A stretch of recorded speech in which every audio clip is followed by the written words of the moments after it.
The best travel itinerary for Toronto. Toronto is often considered the New York of Canada and is the country's biggest, most diverse city. Toronto is a bustling cosmopolitan city with a wealth of things to see and do. Here is a recommended itinerary. Day 1. Visit the CN Tower for panoramic views of the city. The iconic CN Tower stands 550 m tall and is a fixture of Toronto's skyline. It offers panoramic views, shopping, and 360-degree dining in its restaurant. If the weather is nice, you can also walk along the outer edge of the tower. It's touristy and fun. Then, explore the Royal Ontario Museum, one of Canada's largest museums. The Royal Ontario Museum has thousands of artifacts and specimens spread over 20 exhibits. There are displays on dinosaurs, ancient China, Indigenous Canadians, medieval Europe, ancient Egypt, and more. It's the best museum in town and a fun place for kids and adults alike. Walk along Queen Street West, known for its independent boutiques, vintage shops, and galleries. Day 2. Hit the beach. The beaches near Lake Ontario are a relaxing way to spend the day. You can stroll along the boardwalk, eat at one of the many restaurants, or rent a boat and head out on the lake. Visit the Toronto Islands and take a ferry ride to Center Island. The Toronto Islands are a chain of 15 small islands in Lake Ontario, south of mainland Toronto.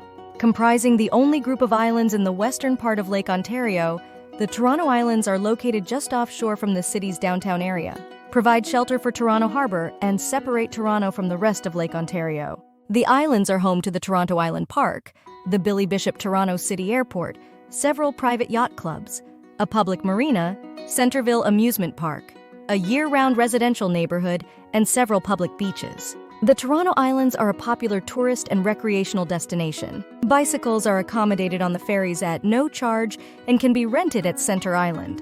Canoes, kayaks, paddleboats, and stand-up paddleboards are also available for rental from May to September. Spend half a day at Toronto Island Park and enjoy the beach. Play volleyball, have a picnic, and take in the view of the city from the water.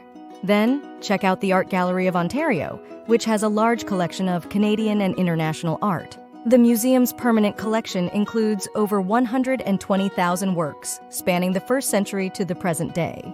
The museum collection includes a number of works from Canadian, First Nations, Inuit, African, European, and Oceanic artists. In addition to exhibits for its collection, the museum has organized and hosted a number of traveling art exhibitions. Day 3. Visit the St. Lawrence Market, one of the largest indoor food markets in the world. St. Lawrence Market was first established in the early 19th century, originating from a proclamation that established a designated area near King Street and New Street for a public market in 1803. The market square space was used as the City Hall of Toronto for most of the 19th century, occupying a temporary space at the original market space from 1834 to 1845. Take a guided tour of the Hockey Hall of Fame. The Hockey Hall of Fame is a museum and hall of fame located in Toronto. Dedicated to the history of ice hockey, it holds exhibits about players, teams, National Hockey League records, memorabilia, and NHL trophies, including the Stanley Cup. Visit the Casa Loma, a Gothic Revival-style castle. Casa Loma is a Gothic Revival castle-style mansion and garden in Midtown Toronto that is now a historic house museum and landmark. It was constructed from 1911 to 1914 as a residence for financier Sir Henry Pellatt. Due to its unique architectural character in Toronto, Casa Loma has been a popular filming location for movies and television. It is also a popular venue for wedding ceremonies, and Casa Loma can be rented in the evenings after the museum closes to the public. Now you know all the best places to visit in Toronto. Enjoy your time in Toronto! Thanks for watching.